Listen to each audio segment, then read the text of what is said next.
Na szevasztok, srácok, én CZ Csongi vagyok, és ebben a mai videóban meg szeretném mutatni, hogy a Ranked ez egy felháborító. Ugye tegnap volt egy olyan videóm, hogy a Ranked egy büdös szar, szóval most arról fogunk beszélni, hogy miért ennyire szarok a csoporttársaim. Miért ennyire szarok amúgy most komolyan?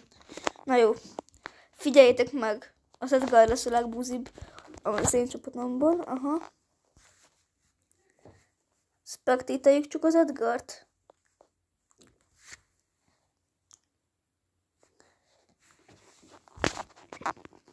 Meg nem most kell, de majd amikor gólt akarunk lőni, akkor majd a gyerek azt fogja, és így elpasszolja. Nézzétek! Úristen! De mi volt ez? Én megpróbálom belőni egyből.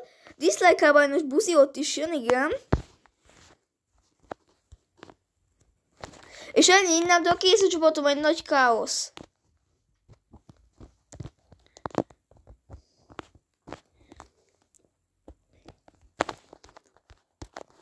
Nem értem, hogy amúgy ennek mi értelme, de figyeljetek, srácok, én megyek még egyet, fogom magam, és megyek még egyet. Helyszt. Na srácok, ezekből ennyit, hogy iratkoztok fel. Én CZ Csongi voltam, találkozunk egy következő videóban, szevasztok!